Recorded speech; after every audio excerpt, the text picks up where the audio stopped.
ત્વમેવ સર્વમ મમ રંગદેવ. દત્ત ભાગવતનું બિરુદ પામેલ શ્રી રંગ અવધૂત શ્રી વિરચિત શ્રી ગુરુલીલામૃત ગ્રંથ આવાગમનના ફેરામાંથી મુક્ત કરાવે છે. જાણે બ્રહ્મરસાસ્વાદે ભર્યો નર્યો ગ્રંથ સાધ્યંત.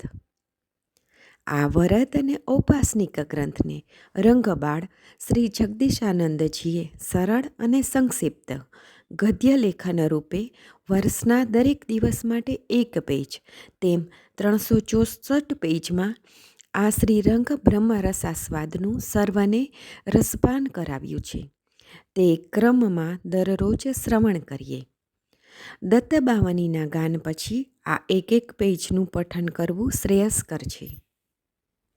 સપ્તાહ 28 બુધવાર. નિરંજન કહે છે, વાહ પ્રભુ વાહ! સાચી શ્રદ્ધા, દ્રઢ વિશ્વાસ અને દ્રઢ સંકલ્પથી સમર્પિત કરેલા કોઈ પણ જપ તપ વ્રત, મનના સંકલ્પથી કરેલો તીર્થયાત્રાનો નિત નિયમ ચાહે ગમે તે હો, તે શ્રદ્ધા ભાવે સેવતા ક્યારેય ફોગટ જતા નથી.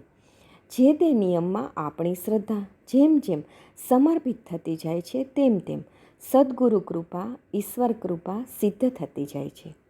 જ્યાં કોઈ પણ ભાવ, માગણી કે અપેક્ષા કંઈ પણ રહેતી નથી, ત્યાં ઉપાસક અને ઉપાસ્ય દેવ બે એક સ્વરૂપમાં લીન થઈ જાય છે.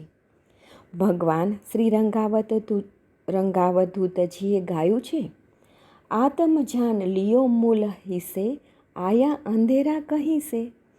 અવધૂતી આનંદ, ભજન નંબર 185, પાના નંબર 169, પંક્તિ નંબર ધ્રુવ. પરમહંસ કેવલાનંદજી મહારાજ આ જ વાતને પોતાની અવળવાણીમાં વારંવાર બોલતા. પૂછડી ચેલા, તું ખુદ કો પહેચાન લે, બસ હો ગયા તું ખુદા, વો ન કિસી સે જુદા.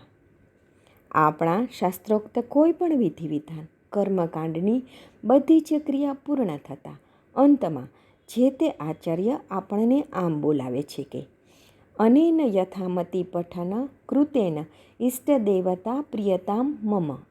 હે પ્રભુ, અમે જે કંઈ કર્મ કર્યું, કરાવ્યું તે બધું જ તારા શ્રી ચરણોમાં સમર્પિત કરીએ છીએ.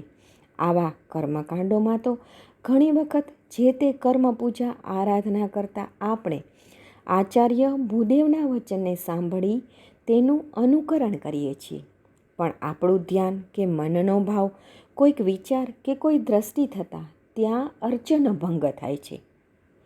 છતાંય જે તે વિધિ વિધાનને આપણે આગળ હંકારતા જ રહીએ છીએ, કારણ કે આટલા સમયમાં મારે જે તે કર્મ પૂરું કરવાનું છે કાં તો પૂરું કરાવવાનું છે.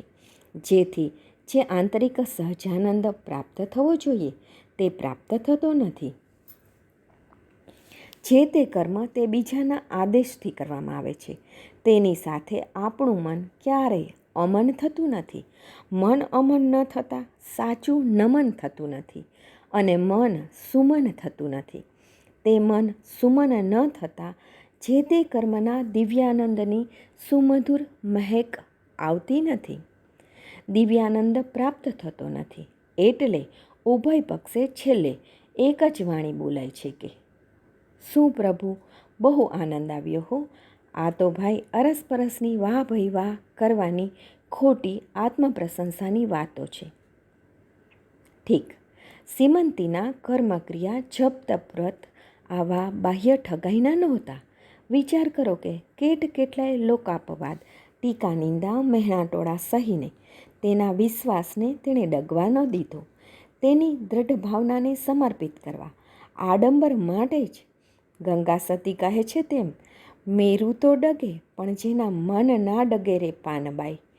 આવા દ્રઢ વિશ્વાસના આત્મબળથી જેણે સમાજની તમામ પ્રકારની લોકલાજ ત્યાગી દીધી છે, તેને જ આવી સદ્ગુરુની કે ઈષ્ટદેવની પોતાના ધ્યેયની મક્કમતાથી જ આવી સિદ્ધ ઉપાસના પ્રાપ્ત કરી શકાય છે.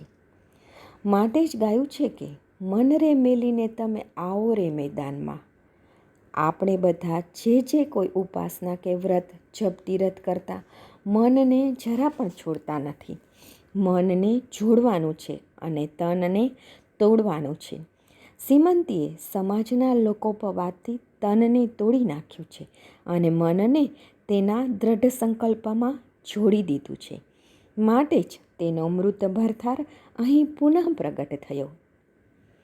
જોઈ એને પણ તથા બોલે સ્વગત કુમાર, કોણ એ મત શ્રી સમી દેખે વારંવાર.